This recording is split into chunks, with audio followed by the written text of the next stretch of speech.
Masters ఇక మనం start చేసుకుందాము. ఈరోజు మనం చెప్పుకోబోయే కథ ఆహ్, మన మందమతి గురించి. మందమతి అంటే ఒక్కోసారి ఎంత తెలివైన వాళ్ళైనా తప్పులు చేస్తాం. పిచ్చిగా ఆలోచిస్తాం. అసలు ఇట్లా మనమేనా ఇట్లా ఆలోచించింది అనుకుంటాం.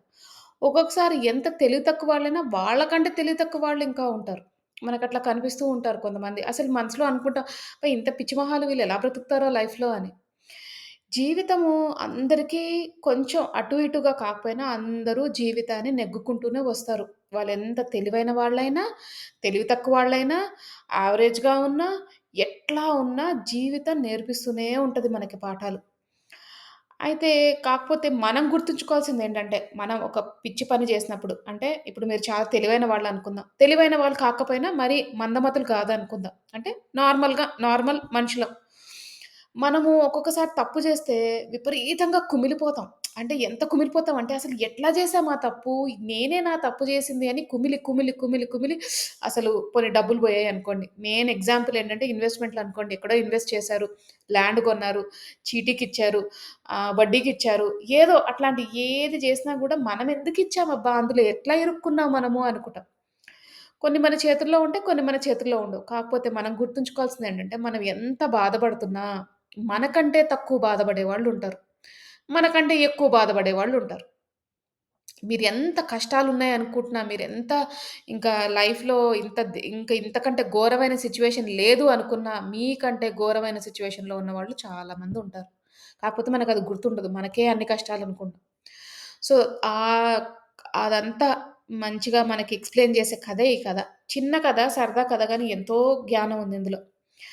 అయితే ఒక ఊర్లో ఒక తల్లి కూతుర్లుండేవారు. ఇద్దరు చాలా అమాయకులు. ఆ అమ్మాయిని అందరూ ఊర్లో మందమతి అనే పిలిచేవారు. అంటే ఏంటి కొంచెం హ్మ్, మైండు అంటే చాలా డల్‌గా అంటే అమాయకంగా ఉంటది అని అంతే.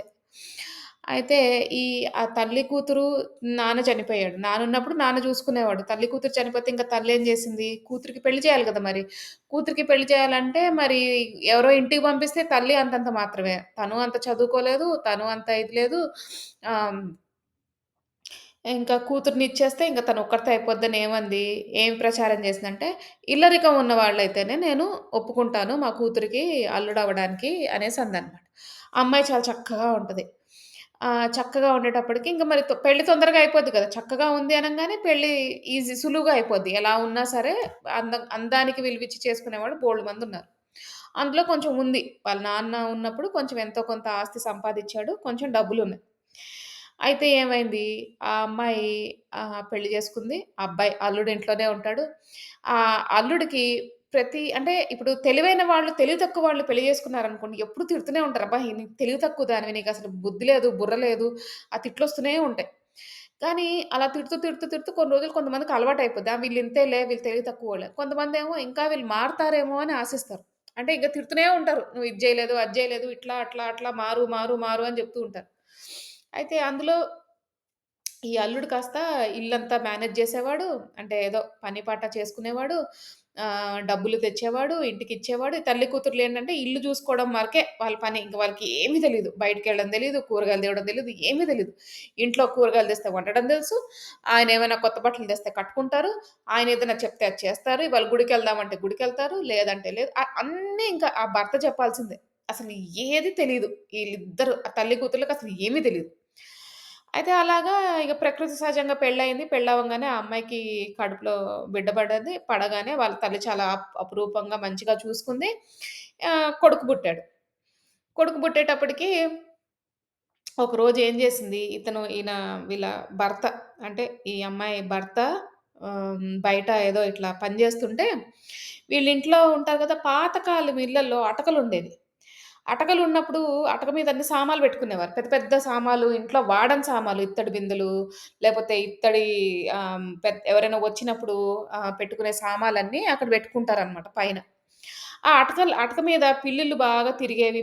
పిల్లలు పెడతది. అన్నీ అట్లా ఉంటాయి. ఇప్పటికి పాతకాలం ఇళ్లల్లో చూస్తే అటకలుంటాయి. అయితే ఈమె ఏం చేసిందంటే కింద ఈ, ఈ మందమతికి ఒక ఉయ్యాలుంది. ఆ ఉయ్యాల్లో చిన్న ఉయ్యాల. తన చిన్నప్పుడు ఉయ్యాలనమాట. ఆ ఉయ్యాలేంటంటే చాలా ఏమంటారు ఇట్లా ఆహ్, అది అది కదపలేమనమాట. అదెప్పుడో పాతకాలపు ఉయ్యాల చాలా బరువుగా ఉంటది. అది కదపాలంటే 10, 15 మందిని పిలుచుకురావాలి. అంత బరువు ఉయ్యాలనమాట. తను అందులో పెరిగిందని వాళ్ళ అమ్మేమంటది, "మీ బిడ్డ కొడుకుని గూడా అందులోనే పెద్ద జేయాలి, అందులో పెట్టాలి" అనంగానే, అందులో ఒకరోజు ఏం జేసింది, చక్కగా స్నానం జేయించి పిల్లలు బాగా పడుకుంటారు గదా! పాలు తాగించి, ఆ ఉయ్యాల్లో పెట్టుకొని, పడుకొని ఊ ఊ అదే పడుకోబెట్టి ఊపుతుంది. ఊపంగానే పిల్లోడు పడుకుండిపోయాడు. పడుకుండిపోయాక ఏమైందో తెలీదు గానీ, సడెన్‌గా మందమతి ఎక్కెక్కెక్కెక్కి ఏడుస్తుందసలు. ఏడుపు ఆగట్లేదు మందమతికి. అయ్యో! ఎందుకిట్లా ఏడుస్తుందని వాళ్ళ తల్లొచ్చిందనమాట. "ఎందుకమ్మా ఏడుస్తున్నావు?" అనంగానే అప్పుడు మందమతి అంటది, "అమ్మ పైన అటక మీద డబ్బా ఉంది గదా! ఈ పిల్లొచ్చిందనుకో, ఆ డబ్బా తోసిందనుకో ఏమైద్ది? డబ్బా వచ్చి నా పిల్లవాడి మీద పడతది. డబ్బా పడంగానే మా పిల్లవాడికి దెబ్బ తగులుతది. వాడు ఏడుస్తాడు. వాడి ఏడుపు నేను చూడలేనని" చెప్పి మొదలెట్టి ఏడవడం మొదలెట్టింది. ఆ తల్లి అంతకన్నా అమాయకురాలు గదా! అది గూడా అమ్మో! నీకెంత కష్టం వచ్చిందే అని జెప్పి ఆమె ఏడవడం మొదలెట్టింది. ఈళ్ళిద్దరూ ఎక్కెక్కి శోకాలు పెట్టుకొని ఏడుస్తుంటే, ఆ బయట వాళ్ళ భర్తున్నాడు గదా! అల్లుడున్నాడు. లోపలికొచ్చి ఏమైందనంగానే ఏదో ఏడ్చుకుంటూ ఏదో చెప్పారు. అతనికింక విసుగొచ్చేసి, "మీరింక మారరు, చావరు. ఈ జన్మకి ఇట్లనే చావండి" అని జెప్పి తిట్టేసి, "నేనింక ఇంక ఇంక రాను, ఇంటికి రాను.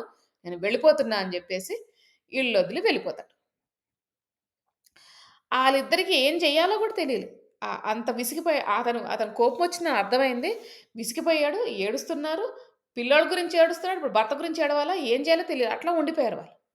ఇతనేం జేశాడు, విసుగొచ్చేసి ఇంగ వీళ్ళతో పడలేకపోతున్నాను. నా వల్ల కాదు అని చెప్పేసి అట్లా చాలామంది అంటారు కోపంలో. అంటే వెళ్ళిపోతామని గాదు. ఒక 2, 3 రోజుల్లో కోపం తగ్గిన తర్వాత మళ్ళీ తిరిగొస్తారు. కానీ ఆ టైంలో అట్లా అంటారు. ఇంక నీ మొహం జూడను, ఇది జేయను, అది జేయను అని. అప్పుడేమైంది ఆయన వేరే ఊరికెళ్ళాడు. ఇట్లానే ఏదో ఊరికెళ్ళి వేరే ఎక్కడికైనా ఎళ్లి కొన్ని రోజులయిన తర్వాత వద్దాంలే వీళ్ళిద్దరూ నేర్చుకుంటారేమో అప్పటికైనా బ్రతక ఇప్పుడు ఎన్ని రోజులు ఇప్పుడు నేనున్నాను గాబట్టి చూసుకున్నాను. ఇప్పుడెళ్ళాలి కూరగాయలు తెచ్చుకోవాలి, తినాలి, సరుకులు కొనుక్కోవాలి, ఉన్నయి లేనివి ఉంటాయి. సరేలే వాళ్ళకి తెలిసొస్తుందని చెప్పేసి బయటికెళ్తాడనమాట. వేరే ఊరికెళ్ళంగానే అక్కడ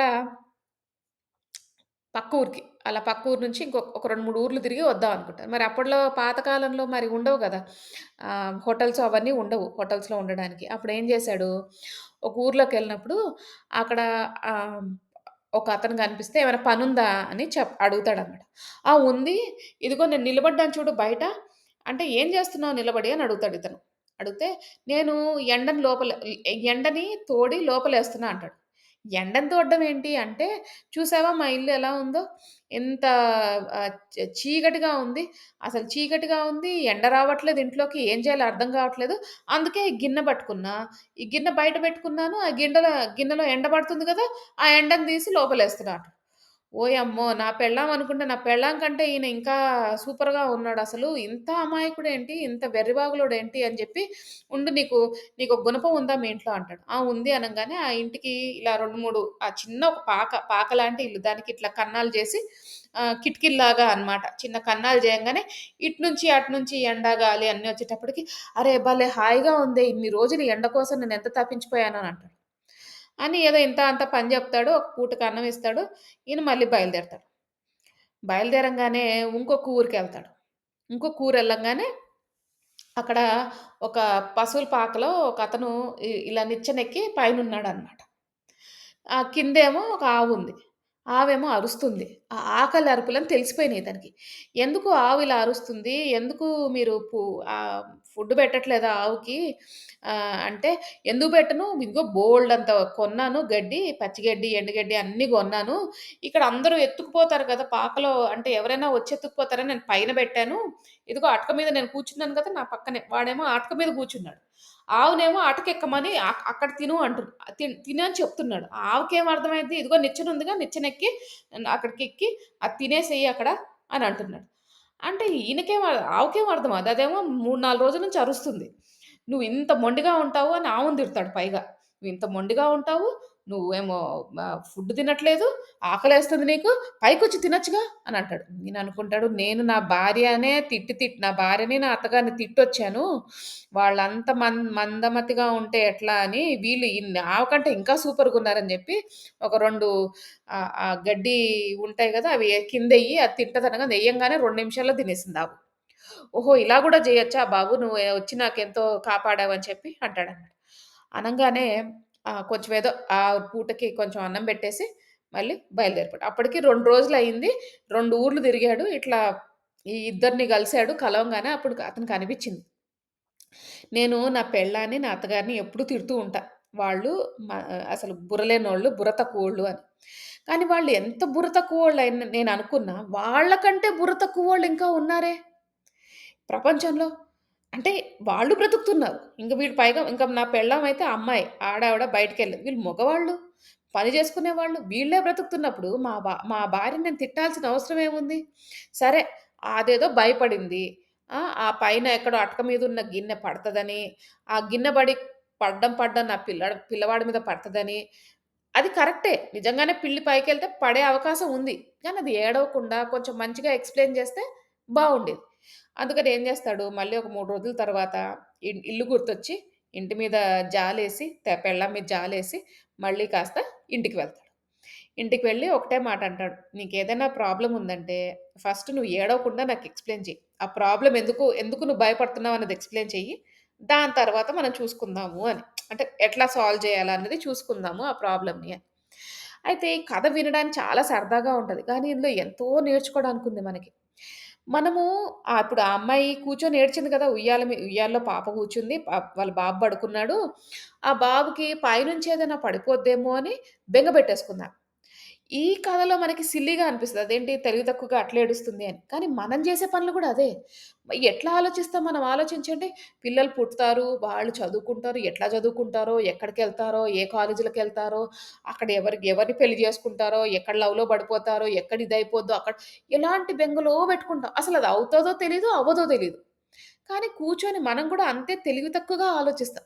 సరే ఇంత ఇంత జ్ఞానం నేర్చుకుంటున్నాం గదా! ధ్యానంలోకొచ్చాం గదా! ఏది జరిగితే అది రాసిపెట్టుందని అనుకుంటున్నాము. సరే ఇంక మనం శిక్షణ కోసం వచ్చాము అన్నీ అనుకుంటాం. అయినా ఆ బెంగని మాత్రం మనం వదలం.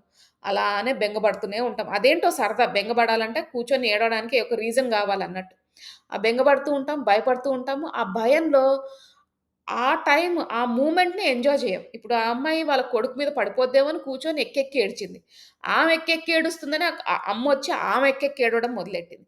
ఆ పిల్లోడు చక్కగా పడుకున్నాడు ఉయ్యాల్లో. ఆ మూమెంట్ వదిలేసి, ఆ ఎంజాయ్ చేయడం వదిలేసి, కూర్చొని ఏడుస్తుంటే అంటే ఈ మూమెంటు పోయింది, అది పోయింది. అంతలో ఏమైంది భర్తకు కూడా కోపమొచ్చింది. అంతేనా? సో, మనం చేసేవి గూడా ఇట్లాంటి పనులే. ఎప్పుడు గురించో ఆలోచించి, ఎప్పుడు గురించో ఎక్కువ ఆలోచించి, ఆలోచించడంలో తప్పుగా జాగ్రత్త పడాలి. ఇప్పుడు తను గూడా ఆలోచనొచ్చింది కరెక్టే. జాగ్రత్త పడాలి. కానీ కూర్చొని ఏడవాలా? దానికి సొల్యూషన్ చూసుకోవాలి. కానీ తనేం జేసింది? కూర్చొని ఒకటే ఏడవడం మొదలెట్టింది. ఆ ఏడవగానే ఏమైంది? మొత్తానికే వాళ్ళ భర్తకు కోపమొచ్చింది.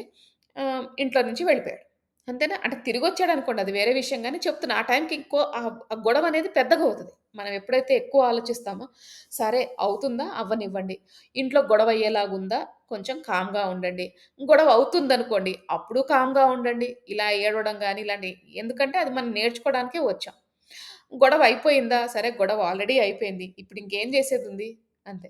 ఇది పాటిస్తే మనం ముందొచ్చే గొడవల్ని గూడా మనం మన కంట్రోల్‌లో పెట్టుకోవచ్చు. అంటే ఏంటి? కొంచెం తగ్గించుకోవచ్చు. సగం వరకు వచ్చే గొడవలు గూడా చాలా మటుకొచ్చే గొడవలు గూడా మన నోటి దురుసు వల్లొచ్చినవి, లేకపోతే మన తెలివి తక్కువతనం వల్లొచ్చినవి, లేకపోతే వాళ్ళ తెలివి తక్కువతనం వల్లొచ్చినవి. ఇప్పుడు మీరు తెలివైన వాళ్ళనుకోండి, మీ పక్కన తెలివి తక్కువ వాళ్ళున్నారనుకోండి, ఈ కథను గుర్తుంచుకోండి. ఏంటంటే మీరు ఎంత తెలివి తక్కువ వాళ్ళ పక్కనున్నా, వీళ్ళకంటే తెలివి తక్కువ వాళ్ళు ఇంకా చాలా మందున్నారు ప్రపంచంలో.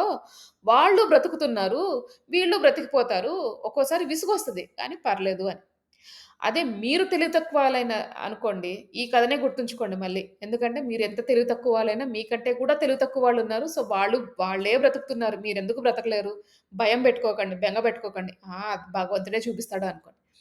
అదే మీరు బాగా తెలివైన వాళ్ళనుకోండి, ఆ అహం పెంచుకోకుండా మీరు ఎంత తెలివైన వాళ్ళైనా, మీకంటే తెలివైన వాళ్ళు గూడా చాలా మందున్నారు. చాలామంది ఇంకా మంచి స్థితిలో ఉన్నారు అని గుర్తు తెచ్చుకోండి. సో, ఎలాంటి స్థితి అయినా మీరు ఫస్ట్‌లో చెప్పినట్టు ఎలాంటి స్థితి అయినా మీకంటే ఎక్కువ ఉంటారు, మీకంటే తక్కువ ఉంటారు. సో, ఎప్పుడు కంపేర్ చేసుకోకండి. ఎవరి స్థితి వాళ్ళదే. ఎవరి అనుభవించాల్సింది వాళ్ళదే. ప్రతి లైఫ్‌కొక స్టోరీ ఉంటది. ఒక్కసారి మీరు వెళ్లి మీ వీధిలో నిలబడి చూడండి. ఒక 10 ఇళ్ళున్నాయనుకోండి. ఆ 10 ఇంట్లో ప్రతి ఇంటికి ఒక కథుంటది. ప్రతి ఇంటికి ఒక సిట్యుయేషన్ ఉంటది. అంటే ఐదర్ ఆ కథ అయిపోయి ఉంటది. లేకపోతే రానునున్న ఉంటది. లేకపోతే ఇప్పుడు అవుతూ ఉంటది కథ. సో, ప్రతి ఇంటికి ఒక కథ, వాళ్ళకంటూ ఒక అనుభవము, వాళ్ళకంటూ ఒక స్టోరీ ఉంటది. సో, అందుకని మనదే కష్టం గాదు. మనకే అన్ని కష్టాలున్నాయని ఎప్పుడూ భావించకండి. మనస్ఫూర్తిగా ప్రస్తుత కాలాన్ని వృధా చెయ్యకుండా, అంటే మీకు జరుగుతున్న కాలాన్ని దాన్ని ఎంజాయ్ చేసే ప్రయత్నం చేయండి. అప్పుడే మనం ఉన్నత స్థితికి వెళ్తాం. ఎప్పుడైతే ఇవన్నీ మానేస్తామో, చెప్పడం ఈజీనే. నేను ఇన్ని చెప్తాను. నేను ఎళ్లి కంగారు పడుతూ ఉంటాను చాలా విషయాలు. ముఖ్యంగా పిల్లల విషయంలోనే. ఎట్లా ఉంటారో, ఎట్లా సెటిల్ అవుతారో, ఆ భయం మనకి తల్లిదండ్రులు అవ్వంగానే మనకది చాలా కష్టం. వదిలేసుకోలేము, వదిలించుకోలేము. అయినా మనము చేయగలిసిందల్లా ప్రయత్నమే. లేదు వాళ్ళెంత ఎంత రాసిపెట్టుంటే అంతే జరుగుతుంది అనే ధైర్యంతో మనం ముందుకు వెళ్ళాలి. అది మాస్టర్స్ ఈరోజు కథ. అందరూ కథ విన్నారు గాబట్టి, ఇంక చక్కగా మనం ఇప్పుడు ధ్యానం జేసుకుందాం. అందరూ స్థిర సుఖాసనంలో కూర్చోండి. అంటే మీకు ఏ పొజిషన్ కంఫర్టబుల్‌గా అనిపిస్తే ఆ పొజిషన్‌లో కూర్చోండి. ఒకవేళ మీ ఆరోగ్య రీత్యా మీరు కూర్చోలేకపోతే పడుకొని కూడా ధ్యానం చెయ్యొచ్చు. కూర్చున్నప్పుడు మీరు వెన్నుముక్క స్ట్రెయిట్‌గా ఉండేటట్టు చూడండి. తల నిటారుగా పెట్టండి. వేలల్లో వేలు పెట్టుకోండి. కళ్ళు 2 మూసుకోండి. అలాగే పడుకొని ధ్యానం చేసేవారు కాలు మీద కాళ్ళు పెట్టుకొని, వేలల్లో వేలు పెట్టుకొని, కళ్ళు 2 మూసుకోండి.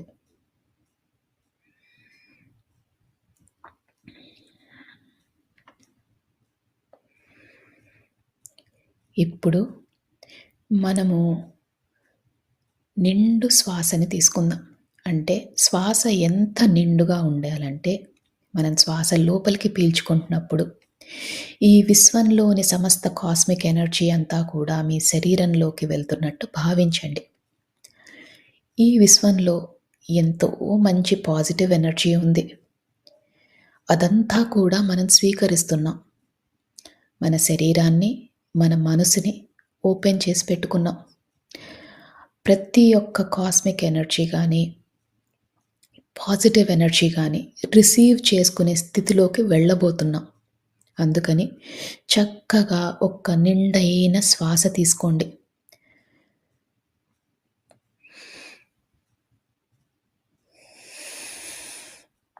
ఆ శ్వాసని వదిలేసేటప్పుడు మనలోని సరికాని ఆలోచనలు, చికాకులు, టెన్షన్‌లు ఏవైనా ఉంటే అవన్నీ తొలగించుకునే ప్రయత్నం చేయండి.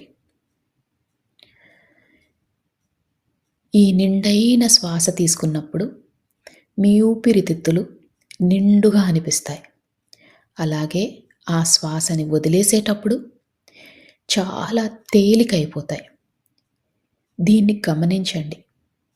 ఇలానే ఒక 5 సార్లు నిండైన శ్వాస తీసుకొని వదిలేసే ప్రయత్నం చేయండి.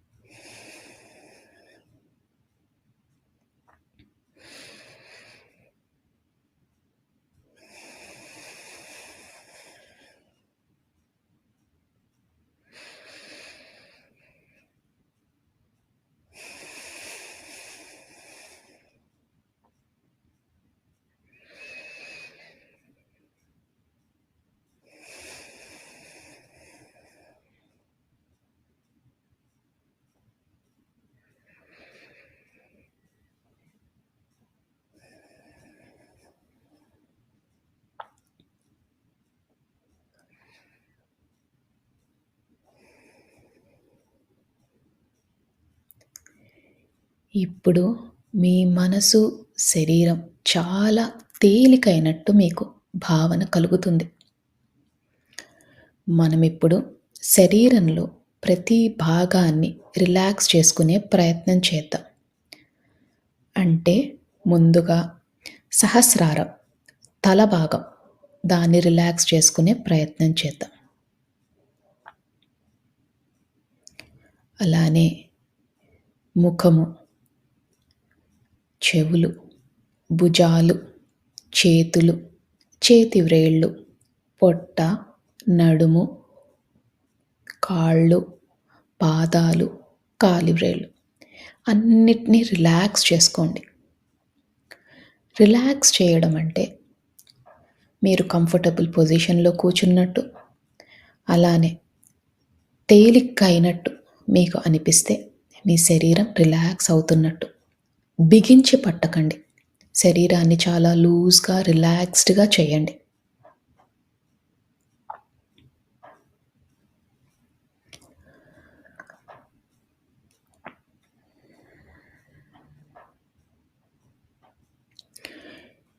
ఇప్పుడు మీ శరీరం అంతా రిలాక్స్ అయింది. మీ మనసు కూడా చాలా తేలిక అయింది. ఇక అతి ముఖ్యమైన విషయం, మీరు ఎలాంటి సమస్యతో బాధపడుతున్నా, ఎలాంటి స్థితిలో ఉన్నా, ఇదంతా తాత్కాలికమని మాత్రమే గుర్తించండి. ఎందుకంటే ఏ సమస్యకైనా ఒక సమాధానం ఉంటుంది. దాని దొరికే ప్రయత్నమే, దాన్ని కనుక్కునే ప్రయత్నమే ఈరోజు మనం చేసే ఈ ధ్యానం. అందుకని శరీరం అంతా రిలాక్స్ చేస్తున్నాం, మనసుని రిలాక్స్ చేస్తున్నాం. ఎలాంటి పరిస్థితులైనా కూడా ఒక అరగంట పాటు మనం అది పక్కన పెడుతున్నాం అంటే దాన్ని మర్చిపోయే ప్రయత్నం చేస్తున్నాం. మరి ఇది మర్చిపోవాలంటే మనకి ఆ భగవంతుని శక్తి కావాలి. మీ ఇష్టదైవమైన ఎవరైనా మీ ఇష్టదైవం ఉంటే ఆ ఇష్టదైవాన్ని మనస్ఫూర్తిగా నమస్కరించుకోండి. అలానే ఒకవేళ మీకు ఇష్టదైవం లేకపోయినా, భగవంతుడి పైన నమ్మకం లేకపోయినా, ఈ విశ్వంలోని ఉన్న కాస్మిక్ ఎనర్జీ, ఆ పాజిటివ్ ఎనర్జీ ఏదైతే మనల్ని నడిపిస్తుందో దాన్ని నమస్కరించుకొని, కృతజ్ఞతలు తెలియజేసుకొని, మనతో పాటు ధ్యానం చేయడానికి ఆహ్వానించండి. మీ ఇష్టదైవాన్నైనా, ఈ పాజిటివ్ ఎనర్జీనైనా మనతో పాటు ధ్యానం చేసే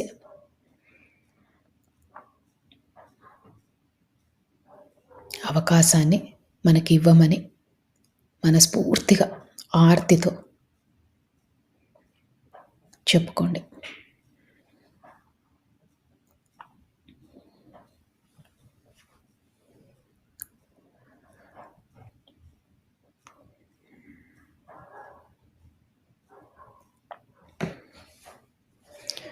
మీ శరీరం అంతా తేలికైపోయింది. మీ మనసు కూడా చాలా తేలిగ్గా ఉంది. ఇక మనం ధ్యాన లోతుల్లోకి వెళ్దాం.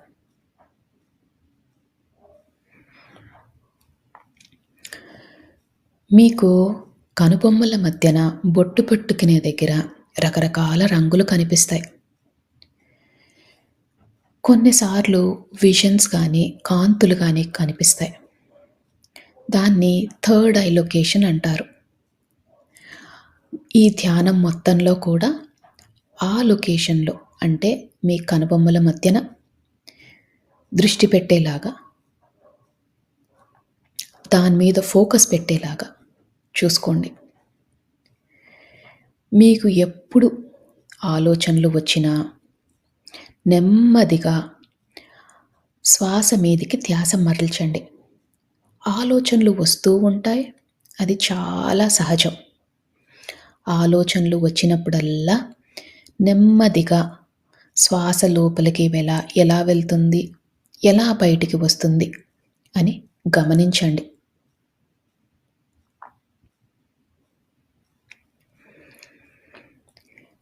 ఆలోచనలతో పోట్లాడొద్దు. నెమ్మదిగా శ్వాస మీదికి ధ్యాస మరల్చండి.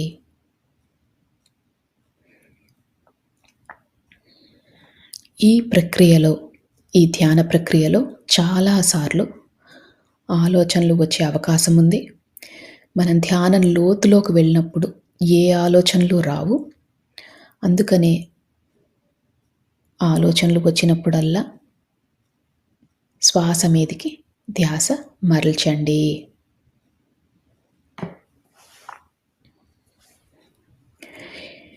మనం ధ్యాన లోతుల్లోకి వెళ్ళబోతున్నాము. ఇక 3 సార్లు మళ్ళీ మంచి నిండైన శ్వాస తీసుకొని వదిలేయండి. శ్వాస తీసుకుంటున్నప్పుడు మీతో పాటు ఉన్న భగవంతుని శక్తి కూడా మీ దగ్గరికి వస్తున్నట్టు, అలానే ఈ విశ్వంలోని కాస్మిక్ ఎనర్జీ శక్తి అంతా కూడా మీ శరీరంలోకి వెళ్తున్నట్టు భావించండి. ఈసారి ఆ శక్తి రెండింతలయ్యింది. ఎంతో అద్భుతమైన ఈ శక్తిని మనం స్వీకరిస్తున్నాం. అందుకని శ్వాస లోపలికి వెళ్ళేటప్పుడు చక్కగా నిండుగా మీ ఊపిరితిత్తులన్నీ కూడా నిండుగా అయ్యేటట్టు భావించి ఆ శ్వాసని తీసుకొని మళ్ళీ వదిలేయండి. ఇలా 3 సార్లు చేయండి.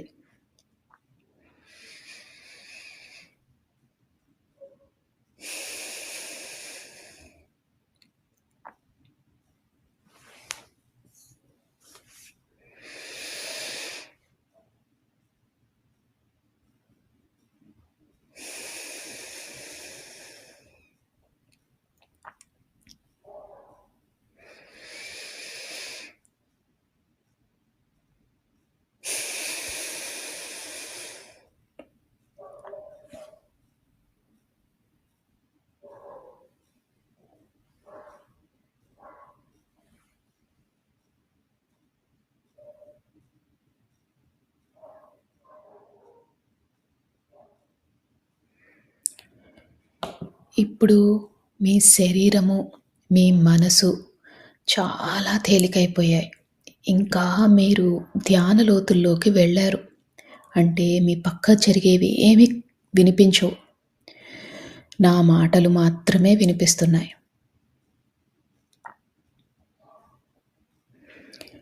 ఆ కనుబొమ్మల మధ్యన ఉన్న ఆ ప్రదేశాన్ని, అంటే థర్డ్ ఐ లొకేషన్‌ని బాగా ఫోకస్‌లో పెట్టండి. ఒక్కోసారి మీకు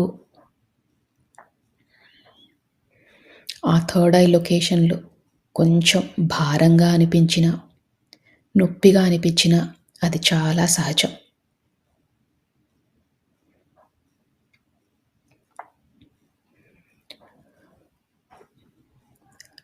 మన ఇష్టదైవంతో పాటు, ఈ విశ్వంతో పాటు మనము ఇంకా ధ్యాన లోతుల్లోకి వెళ్తున్నాం.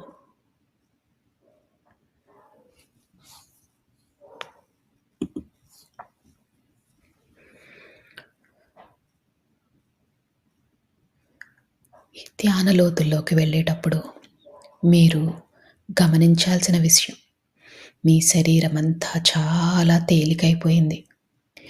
మీకు ఎలాంటి ఇబ్బందులు లేవు. మీరు చాలా ధ్యాన స్థితికి వెళ్ళబోతున్నారు. ఈ విశ్వం మనకు సహకరిస్తుంది. మనము అద్భుతమైన స్థితికి వెళ్ళబోతున్నాం. మనకున్న పరిస్థితులు తాత్కాలికం మాత్రమే.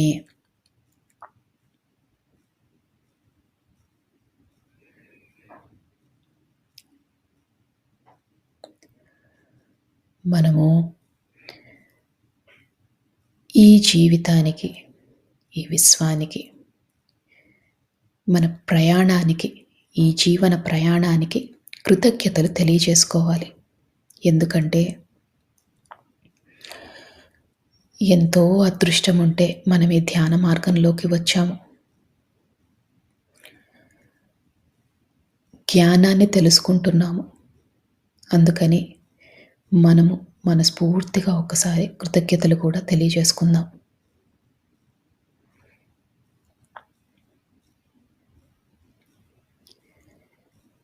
ఈ కృతజ్ఞతలు తెలియజేసినప్పుడు మీ శరీరం ఇంకా తేలికవుతుంది. ఎందుకంటే మీలోని సరికాని ఆలోచనలన్నీ తొలగిపోయాయి. మీరు ఎంతో రుణపడి ఉన్నారు ఈ అవకాశానికి, ఈ విశ్వానికి.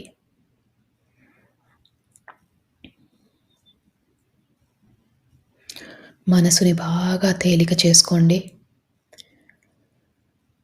అదే స్థితిలో ఉండండి.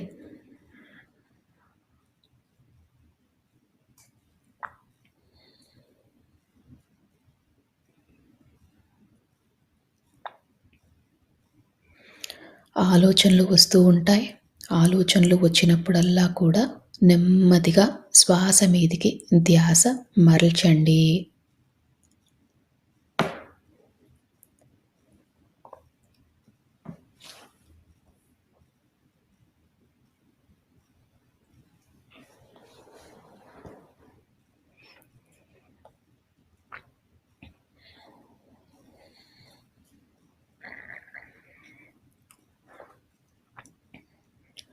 మనము మానవ జన్మ ఎత్తిందే కర్మలు తీర్చుకోవడాని కోసం. అంటే ఎన్నో జన్మలుగా కర్మలు చేస్తున్నాం.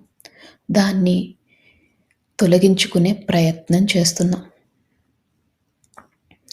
ఈ కర్మలు తొలగిపోవాలంటే మనలో పరివర్తన చాలా ముఖ్యం.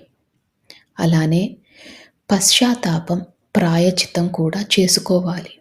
అంటే మనం చేసిన తప్పులని గతంలో గానీ, గత జన్మలలో గానీ చేసిన తప్పులని క్షమించమని మనస్ఫూర్తిగా కోరండి.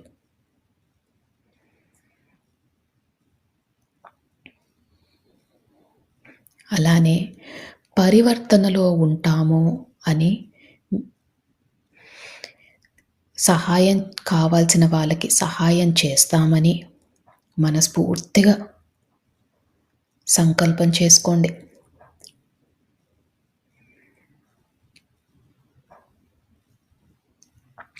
మా వద్దకు సహాయం కోరి వచ్చిన వారికి తప్పకుండా మాకు ఉన్నంతలో తోచినంత తప్పకుండా సహాయం చేస్తాము. మేము నేర్చుకుంటున్న ఈ ధ్యానాన్ని, జ్ఞానాన్ని పంచుతాము.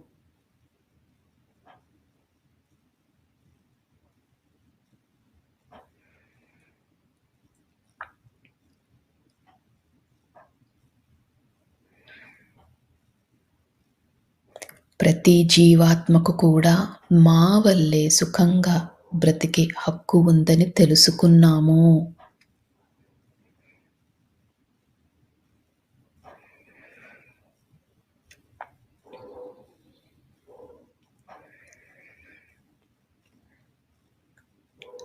ఈ విశ్వానికి, ఈ భూమాతకు కావాల్సిన సహాయం చేస్తాము.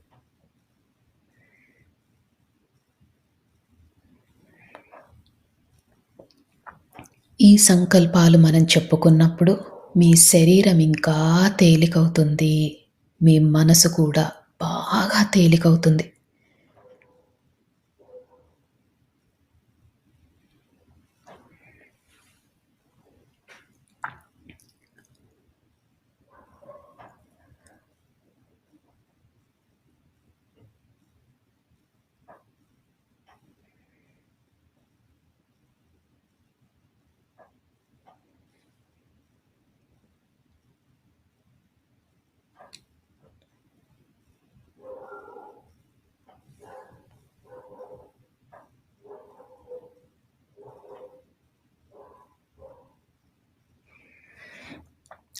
ఈ సంకల్పం చెప్పుకున్నప్పుడు మీ శరీరం చాలా తేలికైంది. ఇంకా లోతులోకి వెళ్ళే ప్రయత్నం చేయండి. మీ పక్కన ఏది జరుగుతున్నా మీకు పట్టించుకోవద్దు. నా మాటలు మాత్రమే మీకు వినిపిస్తున్నాయి. ఈ ధ్యాన లోతుల్లోకి మీరు వెళ్ళిపోయారు. ధ్యానంలో ఆ మహాదేవుడిని, ఆ పరమశివుడిని, ఆ జగన్మాతను, మీ ఇష్టదైవాన్ని, అలానే మీకు ఈ విశ్వం నుంచి కావాల్సిన సహకారం దొరకాలని మనస్ఫూర్తిగా కోరండి. ఇప్పుడు విశ్వంలోని సమస్త కాస్మిక్ ఎనర్జీ అంతా కూడా కాంతుల రూపంలో మన శరీరంలోకి వెళ్తున్నట్టు భావించండి. అద్భుతమైన కాంతులు, ఎటు చూసినా కాంతులే. ఈ కాంతులే మనకు సర్వం, ఈ కాంతులే మనకు దైవం, ఈ కాంతులే మనకు ఆరోగ్యం.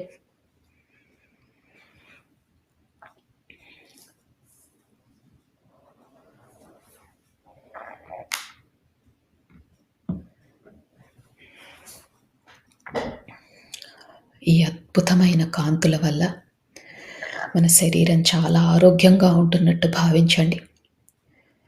అలానే ఈ ధ్యానం చేసినందువల్ల మనలోని సరికాని ఆలోచనలు అన్నీ తొలగిపోతున్నట్టు భావించండి.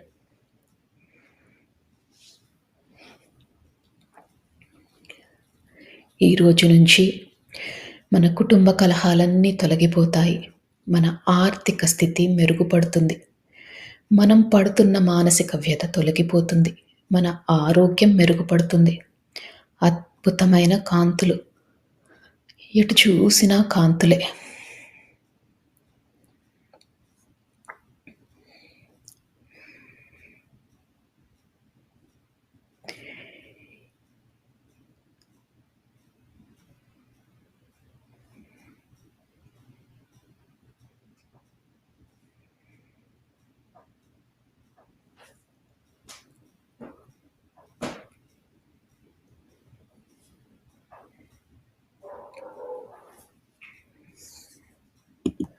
ఇంకా ఇంకా ధ్యాన లోతుల్లోకి వెళ్తున్నారు.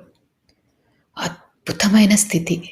శరీరము, మనసు అన్నీ తేలికైపోయాయి.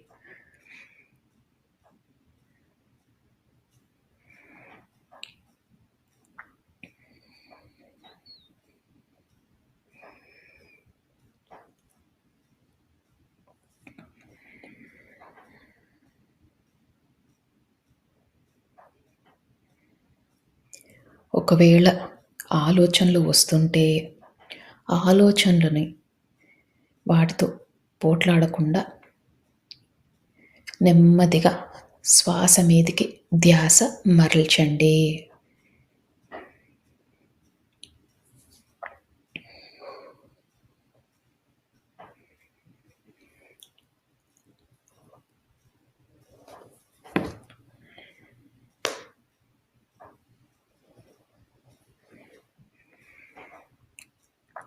ఇంకా ఇంకా ధ్యాన లోతుల్లోకి వెళ్తున్నారు.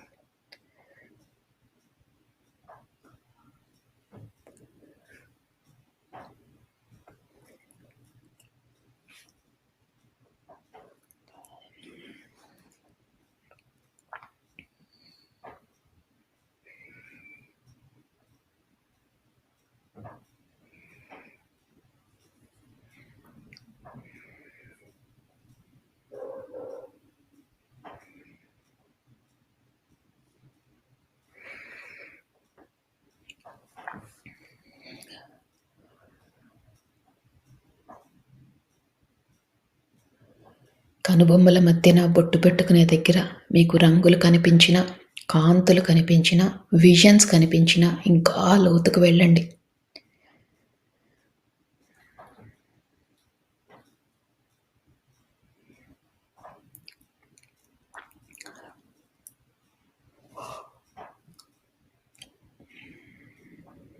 అద్భుతమైన ధ్యాన స్థితిలో ఉన్నారు. సంకల్పాలు చెప్పుకున్నాం. పశ్చాత్తాపంలో ఉంటామని, ప్రాయశ్చిత్తం చేసుకుంటామని, పరివర్తనలో ఉంటామని మనము విశ్వానికి మాట ఇచ్చాం.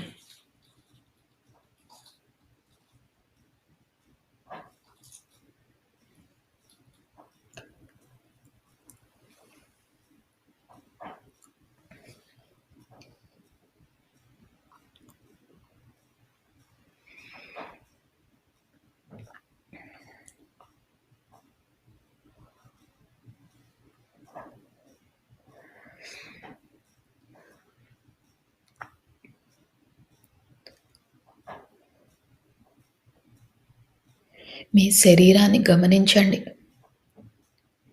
చాలా తేలిగ్గా ఉంది. ఇదే స్థితిని కొనసాగిస్తూ ఇంకా ధ్యాన లోతుల్లోకి వెళ్ళండి.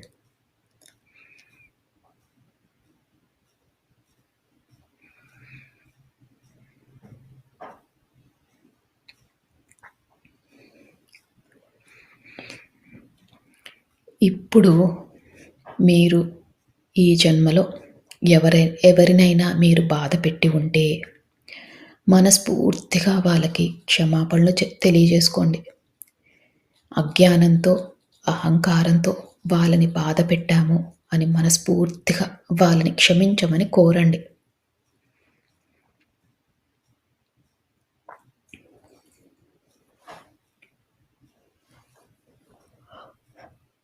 అలానే ఎవరైనా మిమ్మల్ని బాధ పెట్టి ఉంటే ఈ ఈ గతంలో వారిని మనస్ఫూర్తిగా మీరు క్షమించండి.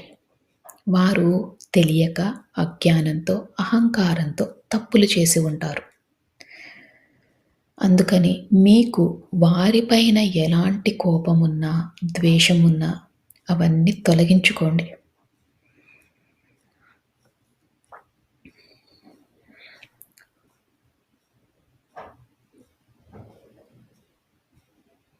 ఇలా చేసినప్పుడు మన మనసు శూన్యమవుతుంది. మనసు శూన్యమైనప్పుడే ఈ విశ్వంతో అనుసంధానం అవ్వగలం. మీ ఇష్టదైవంతో అనుసంధానం అవ్వగలం. అందుకని ఎవరిపైనైనా కోపం గానీ, ద్వేషం గానీ ఉంటే అవన్నీ తొలగించుకోండి. శూన్య స్థితికి చేరుకోండి.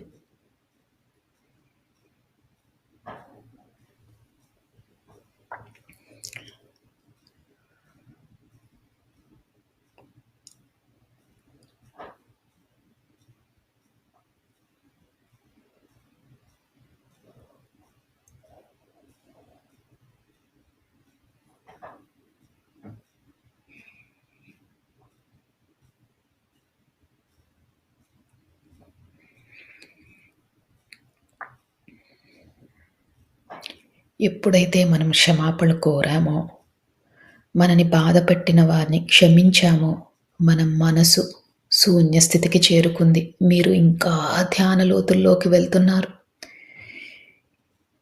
ఆ విశ్వంతో అనుసంధానమవుతున్నారు.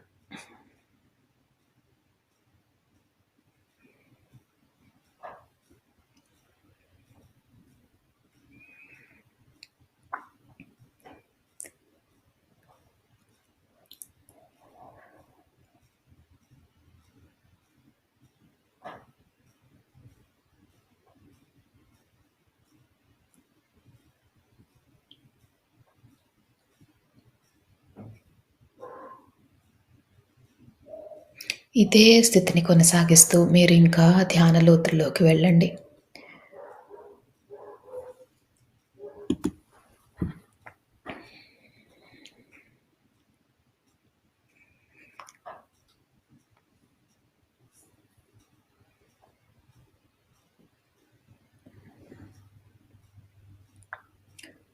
అద్భుతమైన ధ్యాన స్థితిలో ఉన్నారు. ఇదే స్థితిని కొనసాగిస్తూ మీరు ఇదే స్థితిలో ఉండొచ్చు. ఒకవేళ ఈ స్థితి నుంచి బయటికి రావాలనుకుంటే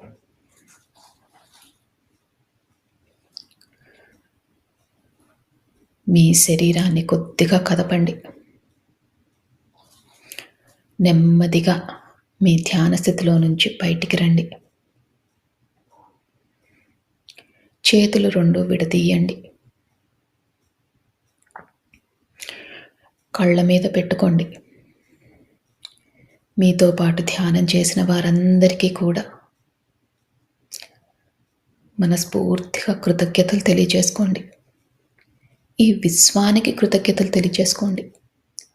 మీ ఇష్టదైవానికి కృతజ్ఞతలు తెలియజేసుకోండి. మీ మాస్టర్స్కి కృతజ్ఞతలు తెలియజేసుకోండి. ఇంత మంచి జీవితాన్ని ధ్యానం చేసుకునే అవకాశాన్ని ఇచ్చినందుకు మనస్ఫూర్తిగా ధన్యవాదాలు తెలియజేసుకుంటూ, అలానే తెలియక చేసిన తప్పులు ఏవైనా ఉంటే క్షమించమని కోరుతూ, మీరు ధ్యాన లోతుల్లో నుంచి బయటికి రావచ్చు.